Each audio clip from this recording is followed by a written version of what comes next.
It's not the hardest thing to do. How can I question you? Throw my life into the fray. Let go and live my life your way. Make these changes, make me strong. Lean to His grace to guide you on. Lord, I say from bend and kneel, do what you ask of me.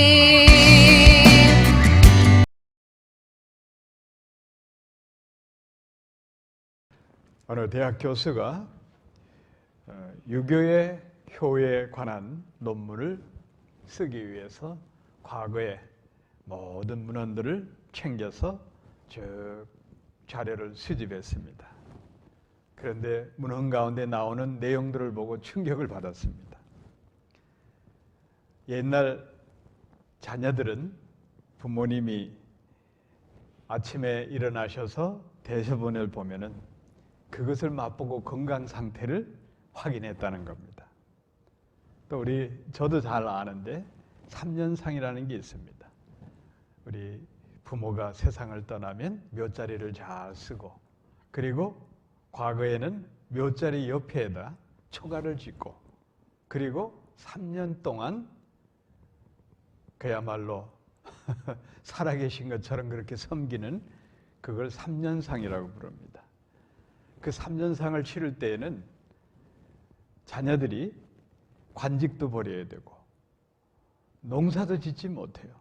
오늘날 같으면 굶어 죽으라는 것과 똑같은 그런 풍습입니다.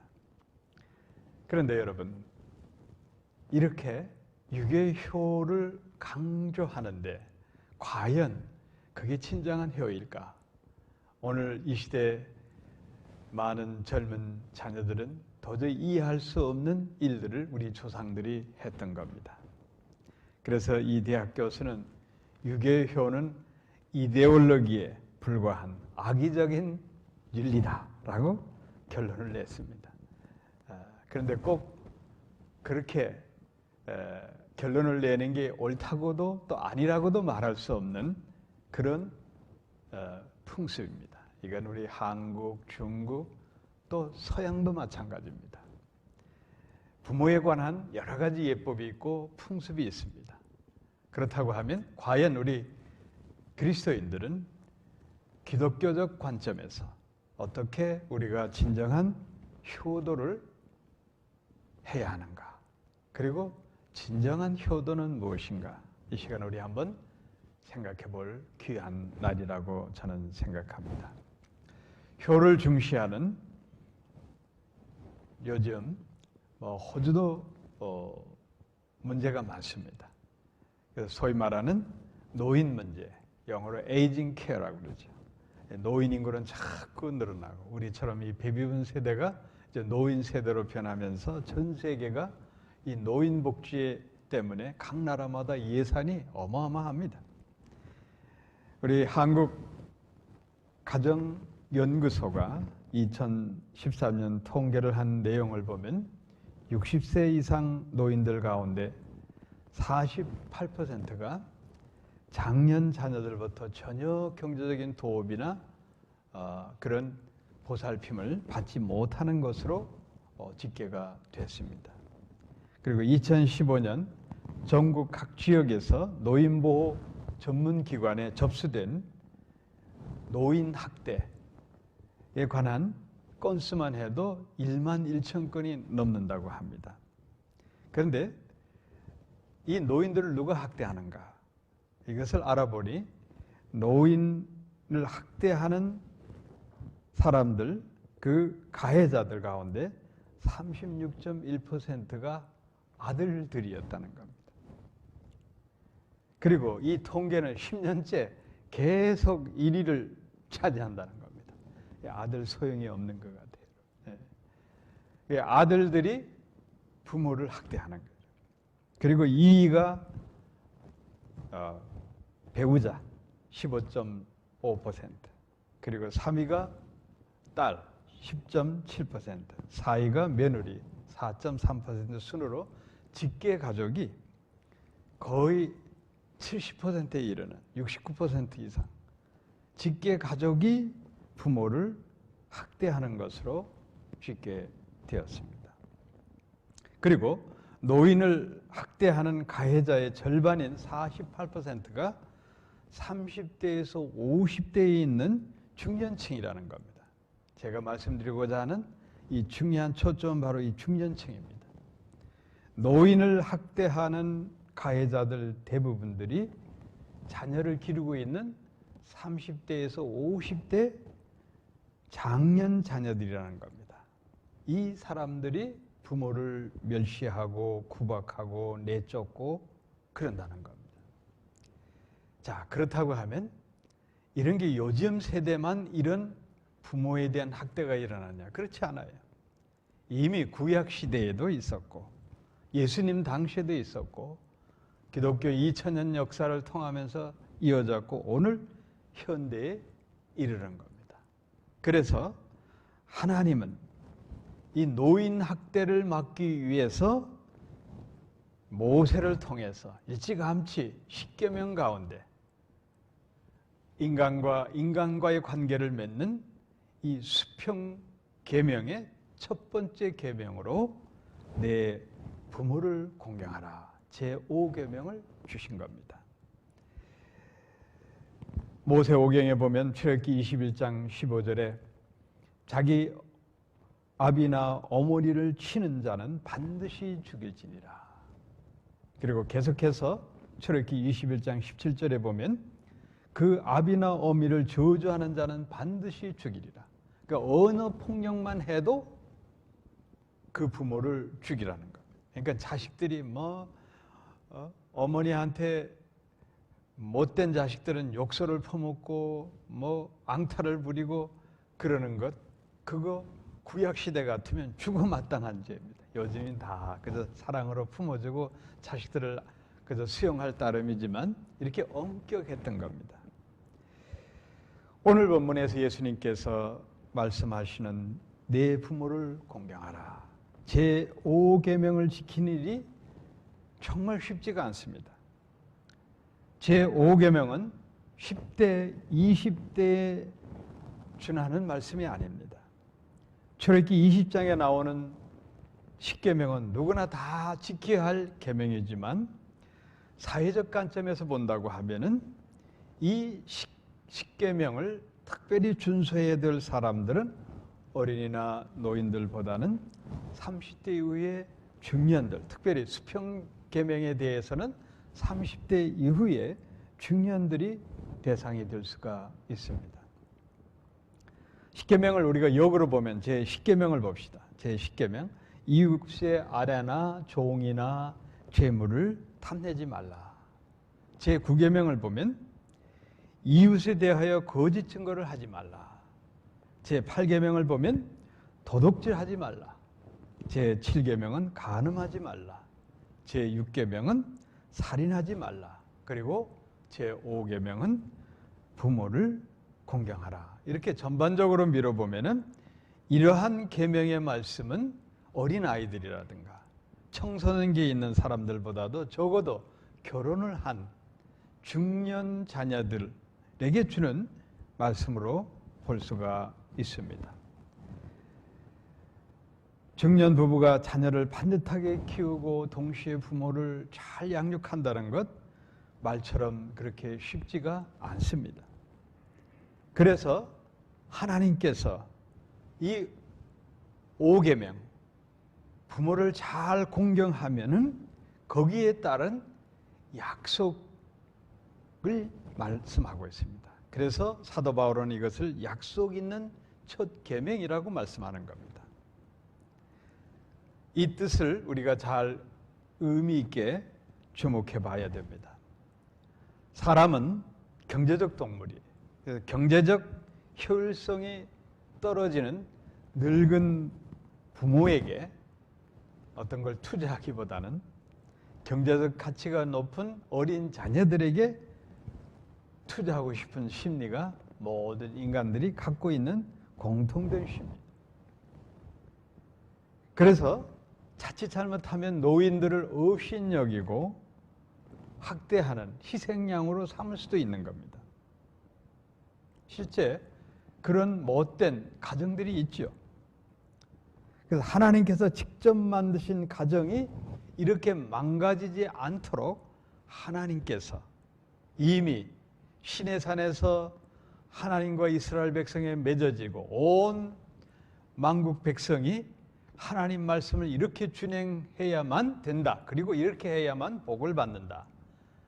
이 십계명을 내려주실 때 수평계명의 첫 번째 계명으로 내 부모를 공경하라는 법을 정해 두신 겁니다. 초대교회 성도들, 사도 바울이 아주 귀한 가정의 체계를 세우고 가정이 탄탄하게 하나님 말씀 위에 굳건하게 서기 위해서는 오늘 저희들이 교동문에서 읽은 대로 에베소 6장 2절 3절 말씀이 참으로 귀중한 말씀이 됩니다. 내 아버지와 어머니를 공경하라. 이것이 약속 있는 첫 계명이니 이는 내가 잘 되고 땅에서 장수하리라. 여기서 약속 있는 첫 계명 매우 중요합니다. 이거는 부모가 받는 게 아니에요. 그 부모를 공경한 자녀들이 받는 축복이에요. 하나님은 분명하게 약속하신다는 겁니다. 하나님께서 부모를 잘 공경하는 제5계명을 잘 준행하는 그런 제가 볼 땐 중년 자녀들입니다. 이 중년 자녀들에게 우리 하나님은 그야말로 100세까지 장수하면서 범사의 복을 받고 살도록 그런 축복을 언약하신 겁니다. 믿으시면 아멘 하시기 바랍니다. 사람들은 부귀영화를 바랍니다. 성경이 가르쳐주는 축복의 비결은 부모부터 잘 공경할 때 온다는 사실이에요. 우리 그리스도인이 알고서도 행하지 않는다고 하면은 제복을 그냥 쳐버리는 거예요. 특별히 30대에서 50대 있는 장년 부부들은 이 제5계명의 말씀이 내가 복받는 말씀으로 받아들이고 오늘부터 다시 한번 부모를 향한 효심을 갖고 그리고 효도해 보시기 바랍니다. 하나님이 언약하셨습니다. 땅에서 잘되고 장수의 복을 누립니다. 중국 사람들이 그토록 바라는 다복성시, 이 복자도 한문에 복복자를 거꾸로 걸어놓고 있는 대문이 우리 이스트우드 한인들도 많이 살지만 중국 사람이 대부분인데 아주 많이 붙어 있습니다.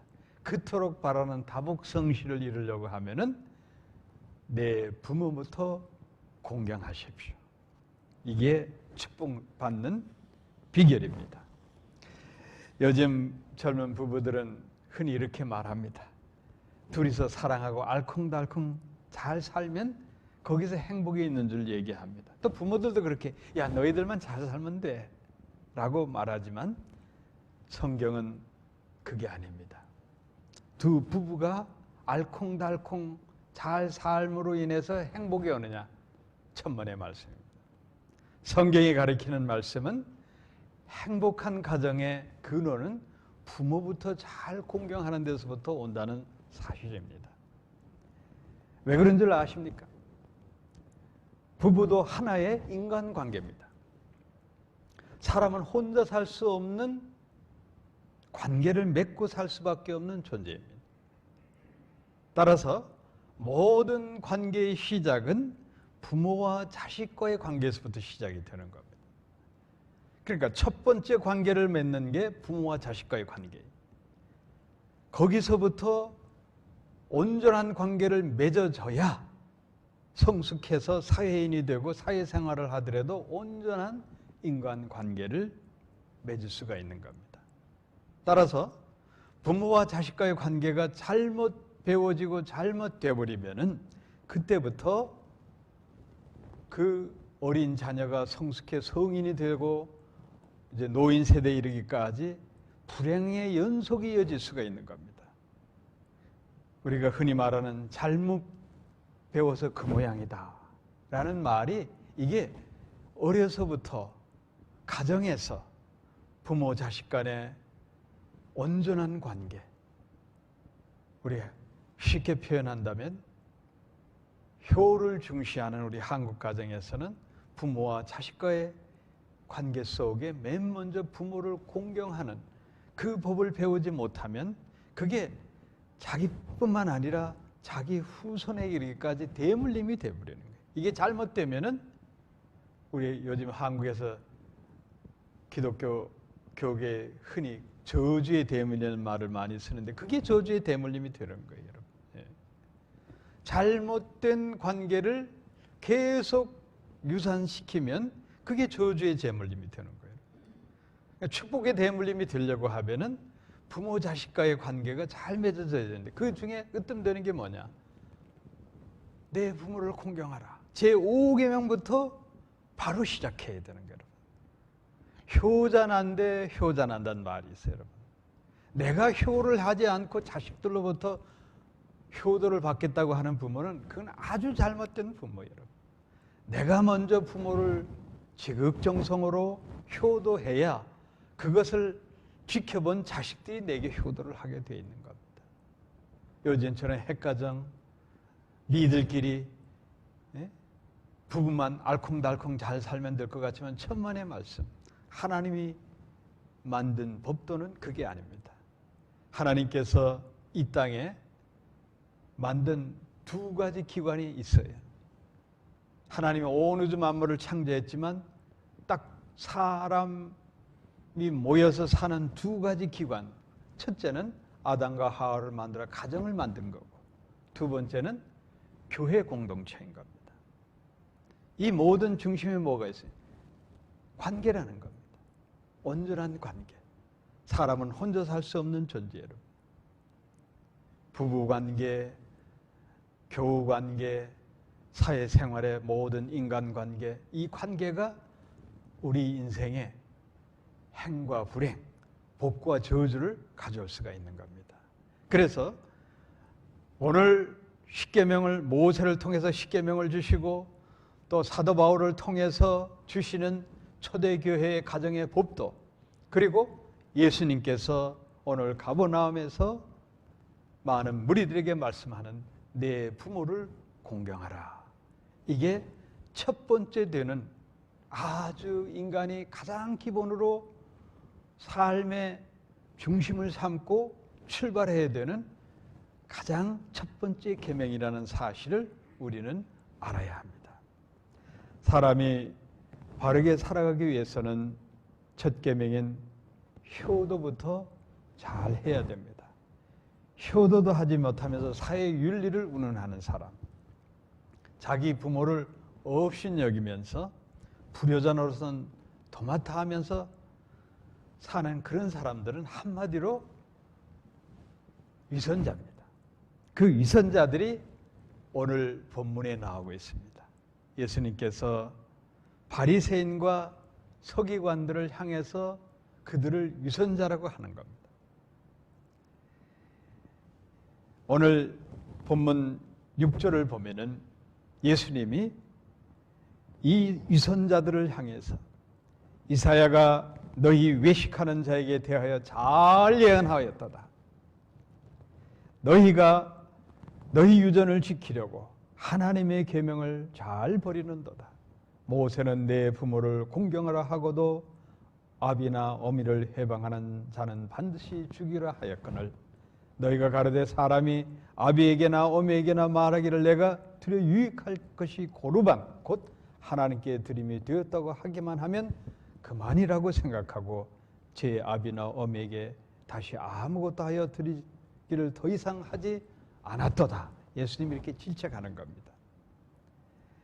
이 본문 말씀 우리가 잘 이해해야 되는데 오늘 예수님께서 왜 이 말씀을 하시는가 하면은 이 바리새인과 서기관들은 예루살렘에서 파송된 자들입니다. 예수님께서 가버나움을 중심으로 갈릴리 지방에 수많은 병자와 또 귀신 들린 자를 내쫓고 그리고 천국 복음 말씀을 선포합니다. 그러자 이 소식이 예루살렘까지 올라가면 예루살렘엔 유대 나라를 통치했던 산헤드린 기관이 있습니다. 정치 권력, 입법, 사법까지 관여하는 이 사내들인 이 관원들이 볼 때에 대표 이 사람들은 바리새인, 사두개인, 서기관들이 중심이 되어 있습니다. 이들이 볼 때 예수님은 아주 위험한 인물이에요. 그래서 이 예루살렘에 있는 사내들인에서 특별조사단을 가버나움에 파송하게 되는 거예요. 거기 뽑힌 사람들이 바리새인과 서기관들입니다. 이 사람들이 가버나움에 내려와서 예수님의 행적을 쭉 보니까 이게 보통 일이 아니에요. 예수님의 인기가 대단합니다. 아주 영어로 하면 포퓰레이션이 대단한 거예요. 그래서 위기의식을 잊고 두려움을 느끼게 되고, 그래서 어떻게든지 예수님을 책잡아가지고 그래가지고 송사해서 감옥에 가두려는 그런 음모를 꾸미고 있었던 겁니다. 그런 가운데 있었는데 예수님의 제자들이, 예수님은 책잡는 게 안 보이니 예수님의 제자들이 그야말로 율법에 어긋나는 행위를 하고 있는 거예요. 다른 게 아니고 음식을, 빵을 먹는데 손도 씻지 않고 뜯어먹는 거예요. 그걸 보고 이 바리새인과 서기관들이 예수님께 따져 묻는 거예요. 그래서 오늘 읽은 대로 장로의 유전이 나오는데, 우리 장로의 유전에 의하면 어찌하여 손을 씻지 않고 음식을 먹느냐, 이렇게 따져 묻는 겁니다. 이스라엘 땅뿐만 아니라 중근동 팔레스타인 사람들은 식사하기 전에 위생을 생각해가지고 손을 씻고 식사를 합니다. 우리도 그렇게 하죠. 그래서 청결을 위한 손 씻기지, 그게 종교예식은 아니에요. 그런데 유대 사람들은 이 손 씻는 것이 하나의 종교 예식이 되어버렸어요. 거룩한 예식이 되어버린 거예요. 그리고 이게 율법에 의한 것보다는 구전, 이스라엘 전통에 따라서 손을 씻고 밥 먹는 게 율법을 지키는 거다라고 이렇게 구전으로 이걸 오늘 본문에 예수님은 장로의 유전이라고 부르는 거예요. 이 장로의 유전을 가지고 예수님께 바리새인과 서기관들이 따져 묻습니다. 어찌하여 당신 제자들은 손도 씻지 않고 식사를 하느냐? 그때 예수님께서 이렇게 말씀합니다. 내 부모를 공경하라는 계명은 밥 먹듯이 잘 지키지도 않으면서 손 씻고 빵 먹는 것은 계명 같지도 않게 않은 일을 가지고 문제를 삼느냐. 이게 예수님의 그들을 향한, 내가 의역적으로 말하면 그들을 향한 예수님의 반문하는 말씀입니다. 그러면서 여기 고르반이라는 게 나옵니다. 너희가 부모한테 용돈을 드리지 못하면서도 부모 앞에서는 고르반, 하나님께 바쳤다고 거짓말을 하는 이 외식하는 자들아 라고 예수님이 질책하는 게 오늘 본문 내용인 겁니다. 본문에 나오는 고르반이란 말은 히브리 말로 하나님께 드리다, 하나님께 예물을 바친다, 그런 뜻입니다. 그러니까 우리가 오늘날 말로 쉽게 기억하면은 자녀들이 부모한테 이렇게 얘기하는 겁니다. 아버님, 어머님, 이번에 제가 헌금도 많이 하고 교회 일로 돈을 많이 썼어요. 미안합니다. 다음에 제가 용돈을 드리겠습니다. 그런 말이에요, 여러분. 하나님께 바친 것도 별로 없으면서 이렇게 부모에게 효도하지 못하며 용돈도 못 드리면서 나는 고르반에게 바쳤다, 그렇게 대변하는 말이 오늘 예수님께서 직설적으로 바리새인들과 서기관을 향해서 너희들이 눈에 보이는 부모를 공경하지 못하면서 장로의 유전, 모세 오경도 아닌 유대 전통의 구전으로 내려오는 그 율법을 가지고 왜 이렇게 외식하는 일을 하느냐라고 따져 묻는 내용입니다. 자, 사랑하는 성도 여러분, 우리는 분명히 알아야 합니다. 내 눈에 보이는 부모를 공경하지 못하면서 보이지 않는 하나님을 공경한다는 것은 거짓말하는 자가 되기가 쉽습니다. 정말 바리새인과 서기관들이 하나님께 고르반 정말 진정으로 바쳤을까요? 저는 그렇지 않다고 봅니다. 예수님이 이렇게 말씀한 거 보면은 하나님께 바치는 것, 하나님께 드리는 것도 다 위선적이 사람들에게 보이는 종교적 예식 이거 드리고 있는 거예요. 그러면서 자기를 길러준 부모에 대해서는 아주 냉담하고 불에서 노릇하고 그러면서 너희들이 온전할 줄 아느냐. 오늘 제 설교 제목이 고르반보다 효도를 하라는 제목입니다. 눈에 보이는 부모부터 잘 공경해야 그래야 하나님 기뻐하시고 또 복을 주십니다. 사실 제가 이렇게 설교하지만 저부터 설교할 자격이 없습니다. 특별히 부모님에 대해서 효도에 대해서 설교하라고 하면 저도 불효자이기 때문에 설교할 자격이 없지만 그러나 주의 말씀을 오늘 예수님께서 바리새인과 서기관을 향해서 질책하는 말씀으로 저도 받아들이고 설교를 하는 겁니다. 부모에게 효도하는 그러한 사람이래야 하나님의 자녀입니다. 여러분 모두 진정한 하나님의 자녀 되시기를 축복합니다. 한세대학 기독교 재단에서 만든 한세대학의 차준희 교수라는 분이 아주 재미있는 얘기를 했습니다.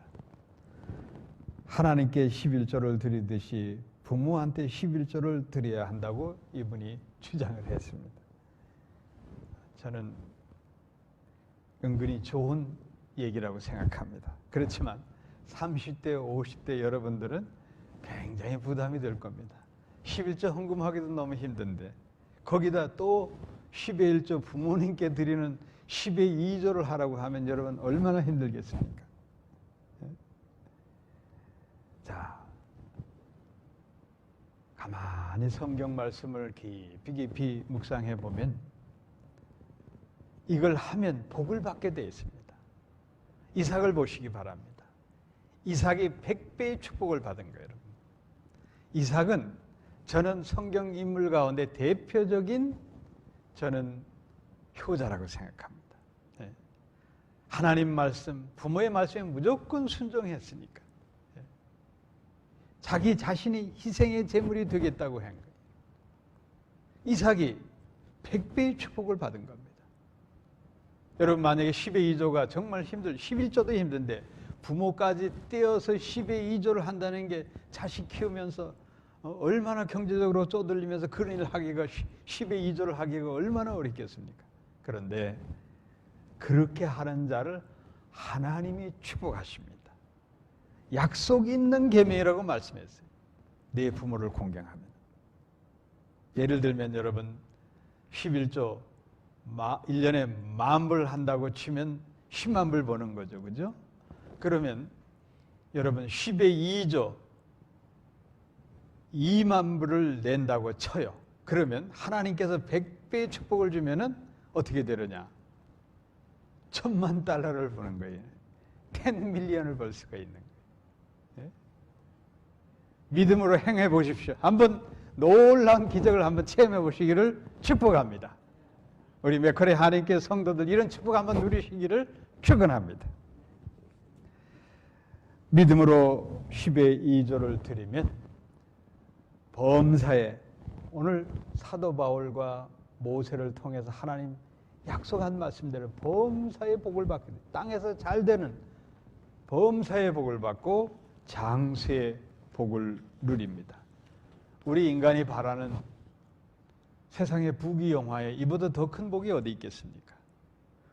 중국 사람들이 그토록 좋아하는 다복성시가 바로 여기에서 이루어지는 겁니다. 네, 부모를 공경하라 제5계명을 통해서 축복받는 여러분 되시기를 축원합니다.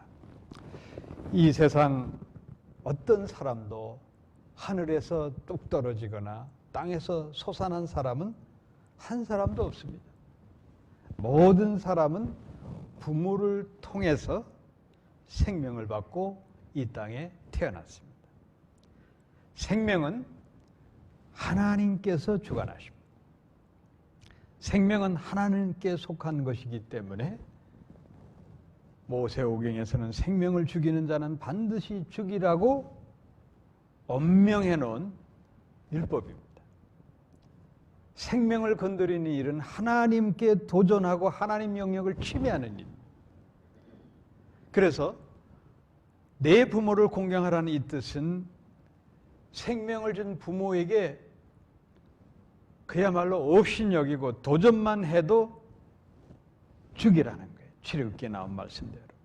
부모를 업신여기고 요즘 못된 자식들이 부모를 구타하고 저주하는데 이거는 생명을 준 대리자, 하나님의 대리자인 부모를 업신여긴 죄로 죽어 마땅한 죄라는 겁니다. 이것을 우리가 가볍게 여기서 안 될 소중한 말씀을 다시 한번 깨달아야 됩니다. 내 부모가 그 훌륭하고 존경할 만한 대상이라서 우리가 공경하는 게 아닙니다. 내게 생명을 주었기 때문에 그 한 가지만으로도 부모를 공경하라는 말씀인 겁니다. 기독교 장로의 대표적인 교회를 목회를 하셨던 이중표 목사님이라는 분이 있어요. 이분은 한신교회라 창립해서 아주 많은 후배 목사들에게 모범이 되셨던 그런 목사님입니다. 이분은 어려서 아주 가난한 가정에 힘들게 성장했습니다. 아버지는 술을 많이 드시고 가정을 돌보지 않고 그래서 집안에 먹을 게 없어가지고 물로 배를 채운 적이 한두 번이 아니라고 합니다. 그때마다 이 목사님은 어린 마음에 한가적 소명을 갖고 하나님의 위로의 말씀을 가지고 늘 잘 견뎌냈다고 합니다.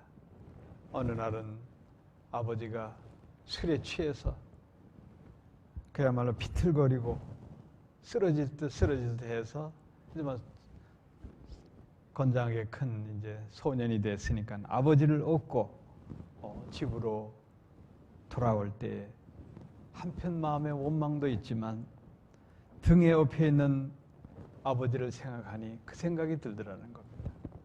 아버지가 있으셨기에 내가 세상에 태어났구나. 감사해야지. 감사한 마음을 갖고 가슴 뭉클 했는데 그때 하나님의 음성이 들리더라는 거예요. 너는 내 사랑하는 아들이여 내 기뻐하는 종이 되어다오. 나도 독생자 예수를 이 땅에 보냈다. 너도 효도하라. 죽기까지 효도하라. 순종하는 아들이 되라. 그 말씀이 들려가지고 이분이 목회자의 길을 가기로 결심을 하고 그래 훌륭한 목회자가 되었습니다. 지금 하늘나라에 올라가셨지만 그분이 이때 받은 너무 큰 은혜 때문에 자기 나름대로의 신학을 하나 만들었어요. 별세의 신학이 그냥 순종하고 죽어지면 그게 하나님의 은혜로구나. 그래서 이분이 참 열심히 목회하시고 후배 목사들에게 귀감이 된 그런 분입니다. 하나님을 잘 섬기고 부모를 공경하는 효자 효녀들을 우리 하나님 방치해 두지 않습니다. 그들이 병들거나 무엇을 하다 실패를 하거나 공경에 처했을 때 우리 하나님 결코 내버려 두지 않습니다. 우리 하나님은 그들을 가장 사랑하시고 하나님께서 많은 걸 받으셨기 때문에 효자 효녀는 하나님께 충성하고 부모에게 잘 공경하기 때문에 하나님 너무 기뻐하시는 그런 많은 선물을 받으셨기 때문에 그들에게 특별한 축복을 내려주십니다. 내 부모를 공경하라. 이 말씀 다시 한번 새겨야 됩니다. 무조건 공경하라는 말씀입니다. 이유 불문하고 부모를 공경해야 되는 겁니다. 내게 생명을 주신 분이기 때문입니다. 공경하란 말은 히브리 말로 카바드란 단어를 쓰는데 이걸 명령어로 쓸 때는 무겁게 하라, 존중히 귀히 여기라 그런 뜻이 있습니다. 이 카바드란 단어가 명령어로 쓰여진 것은 구약 성경에 딱 4번밖에 나오지 않아요. 2번은 하나님께, 2번은 부모에게만 준 말씀입니다. 잠언서 3장 9절에 보면 내 재물과 내 소산물의 처음 익은 열매로 여호와를 공경하라. 하나님께 카바드란 단어를 썼어요. 공경하라. 또 이사야서 24장 15절에서 이 카바드를 우리말로는 영화롭게 하라는 뜻인데 여호와를 영화롭게 하라는 말로 씁니다.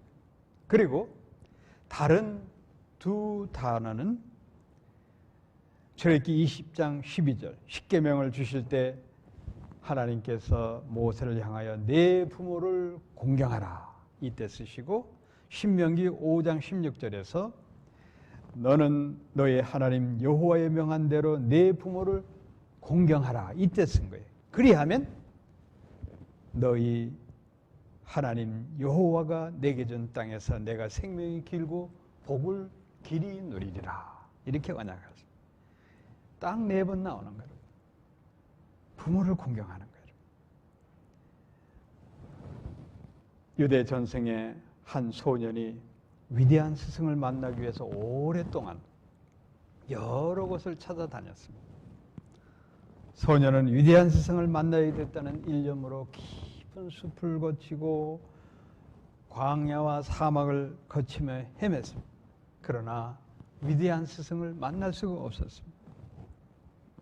너무 지치고 힘들어서 나무 그늘 아래 털썩 주저앉아 쉬고 있었는데 그때 흰 수염을 하고 눈이 아주 맑은 한 노인이 나타났습니다.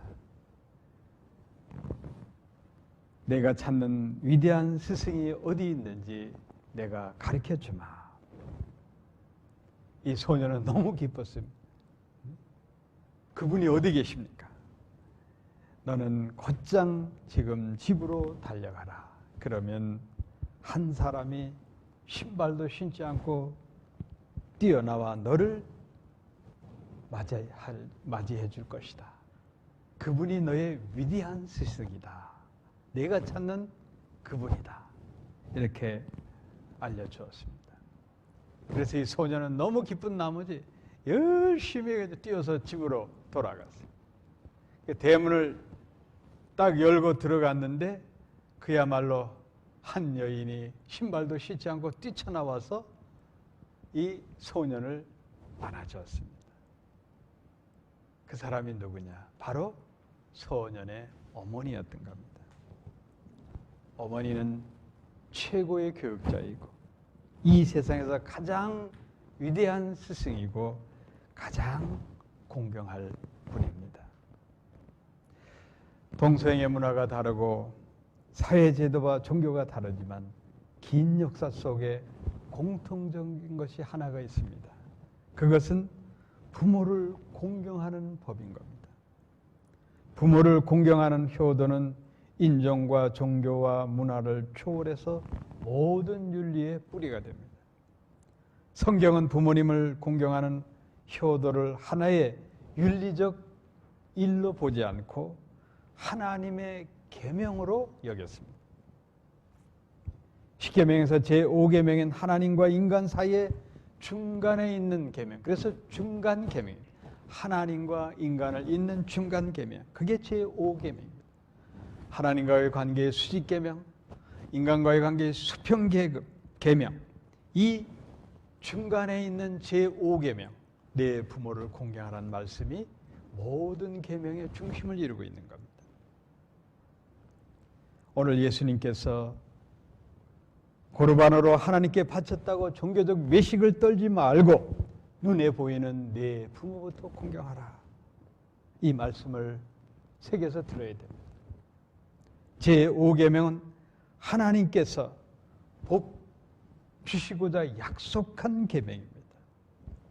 따라서 이 계명을 잘 지켜야 우리가 복을 받습니다. 제5계명은 가벼운 계명이 아니 우리의 생사하복이 달려있는 아주 중요한 계명입니다. 이 계명을 지키냐에 따라서 내 인생에 복이 될 수 있고 저주가 될 수가 있는 겁니다. 사랑하는 성도 여러분, 하나님은 외식하는 고르반, 하나님께 바쳤다고 종교적으로 내세우는 것보다 우리 하나님은 눈에 보이는 부모부터 잘 공경하는 그러한 효도 잘하는 그 사람을 바라보고 축복하십니다. 부모에게 신앙적으로 효도 잘하는 사람은 하나님도 잘 섬깁니다. 하나님 잘 섬기는 사람은 부모에게도 효도합니다. 여러분 모두 효자, 효녀 되시기를 주의 이름으로 축복합니다.